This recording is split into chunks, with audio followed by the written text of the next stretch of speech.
How's it going, guys? This is part 1 of my October video game pickups. Okay, I picked up a couple more horror movies. I picked up The Purge Election Year. This is actually a pretty solid film. I really like this one. It's actually pretty good. I'd say it's the best in the Purge series. Lights Out. This is a really good horror film. I went to see this in theaters and I loved it. This is possibly the best horror film this year, and it's actually been a surprisingly good year for horror films. I picked up Silp Heat on the Sega CD. It's like a vertical shooter with video-generated backgrounds, and it has an interesting look, and it looks pretty fun. And as you guys know, if you saw my September video game pickups, I did pick up the sequel to this on the PlayStation 2, and I actually haven't had time to try that one yet, so I guess I'm going to get to try both.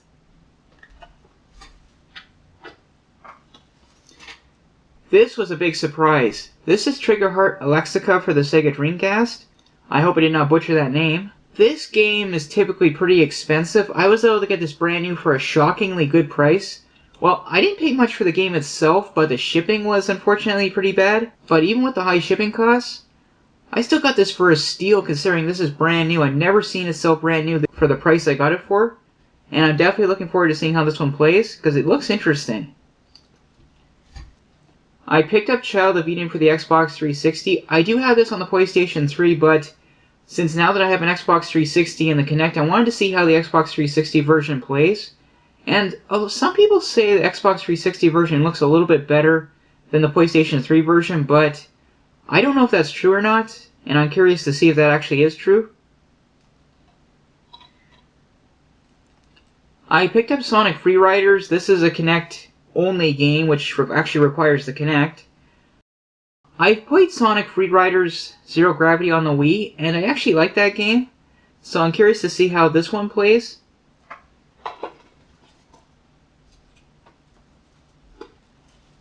I picked up Death Smiles 2 on the Xbox 360. This is the sequel to Death Smiles. Death Smiles is a Halloween-themed shooter, and Death Smiles 2 is a Christmas-themed shooter.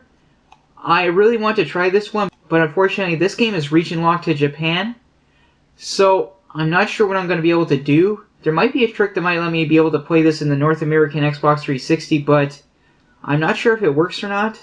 I might have to actually ask you guys this question.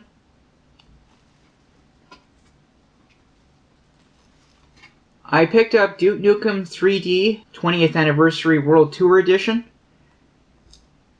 I'm going to tell you guys something. International shipping can suck. GameStop published this in the United States, and here in Canada, we did not get a physical release either in our EB Games or our GameStops. It was not available. Believe me, I waited till absolutely the last second and there was no option for it. I had to order this from the US. Not only is the US dollar worth more than the Canadian dollar is, but I had to pay shipping, and because of the way GameStop shipped the game, I had to pay import fees on top of it. By the time I got this, I probably shelled out almost $60 total. Importing games can suck. That being said, I really hope I like this one. This is supposed to be considered the definitive edition, so I really hope I like this game. I picked up Super Stardust Ultra VR. Don't get excited. I'll talk about VR in a second. I actually did get Super Stardust Ultra on the PlayStation 4 digitally, but if I had known this was coming out, I might have waited because you don't need the VR visor to play this, but you can use the VR visor with it, and there's a new mode in here that I think is only for the PlayStation VR visor. But they might have made some changes to the non-VR version too, so maybe it's a good thing I do have the digital original. Anyway, this shooter's pretty solid, and I'm looking forward to seeing how it plays. I also picked up Until Dawn Rush of Blood. This is a virtual reality on-rails shooter for the PlayStation VR.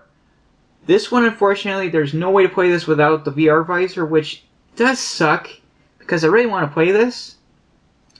But that being said, no, I don't have a PlayStation VR visor yet. I have gone to try one. Some Sony representatives were at the mall and I got to try it.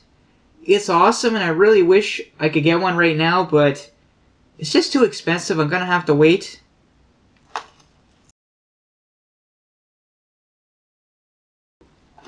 Last but not least, Lollipop Chainsaw. The name alone made me want to get this. This is a pretty crazy game where you're playing as a cheerleader who kills zombies with a chainsaw. I mean, that alone just sells this game. It sounds fun. I'm just really looking forward to seeing how this one plays.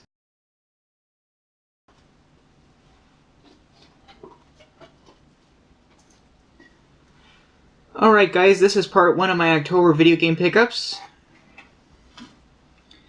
There are a couple games that are still on the way, and there's a chance I might get one of them on Halloween, but I'm only going to be here Halloween morning, so even if I get it, I wouldn't be able to do a video and then post it for you guys because I'm going to be away the rest of Halloween actually celebrating myself. So there's going to be a part 2 later in November once everything else shows up. There's not much, but a little bit, and there is a special surprise on the way, something I never expected I'd be able to get. I was shocked that I was able to get it for the price I did. Still expensive, but a heck of a lot better deal than it typically sells for. And when you guys see what I'm talking about, because it's getting its own special video, your jaws are going to drop. Believe me, I wasn't shocked myself. And I can't wait to show you guys that. I will talk to you guys later. Have a happy Halloween. This is the Entertainment Wizard, signing off.